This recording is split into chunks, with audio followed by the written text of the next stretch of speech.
Kamis, tanggal 30 September tahun 1965 menjadi hari yang luar biasa sibuk bagi anggota Politbiro PKI. Briefing diselenggarakan di Lubang Buaya pukul 10 pagi oleh Komandan Pasukan Cakrabirawa Letkol Untung.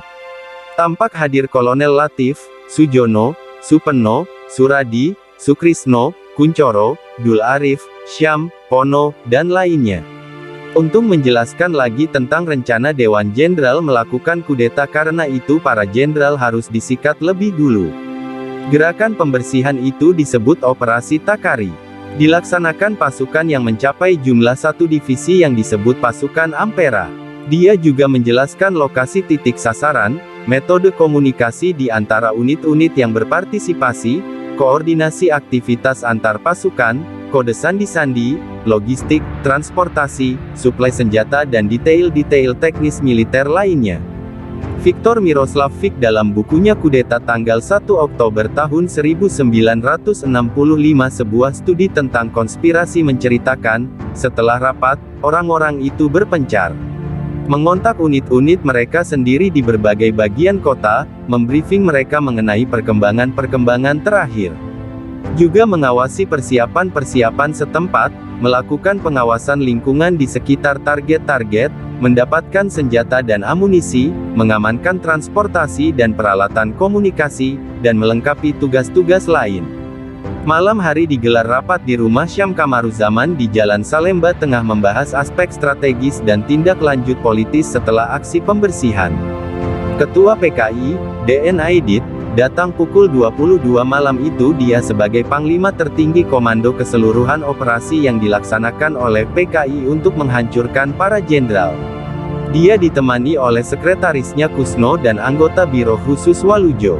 Dia habis menghadiri acara Musyawarah Nasional Teknik Munastek, yang diprakarsai oleh pimpinan Angkatan Darat, AD, dan Persatuan Insinyur Indonesia, PII, di Senayan bersama Presiden Soekarno. Di acara itu Presiden Soekarno bercerita kisah Kresna menasihati Arjuna agar tak ragu-ragu melawan musuh meskipun masih saudaranya di Perang Baratayuda.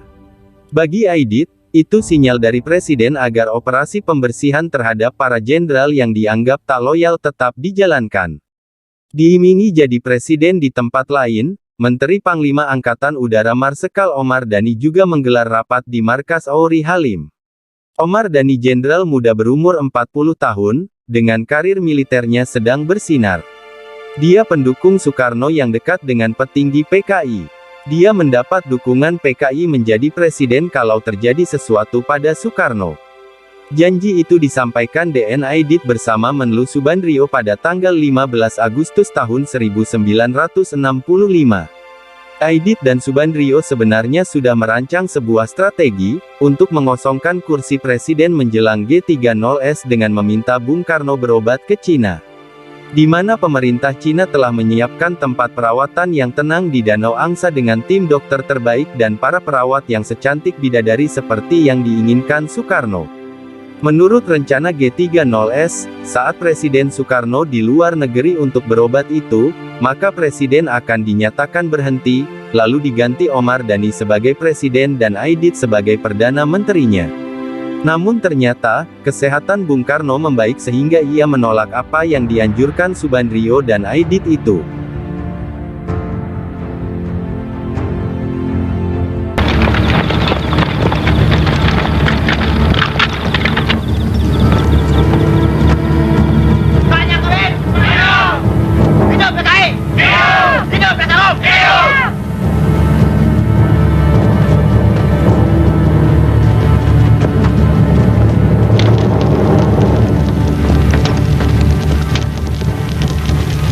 Meski demikian, rencana mereka tetap berjalan terus. Soal kesehatan Bung Karno tak dapat dijadikan pertaruhan. Rapat di Markas Auri membahas ketersediaan senjata dan transportasi dalam operasi itu. Omar Dhani yang memasok senjata bagi komando pembersihan.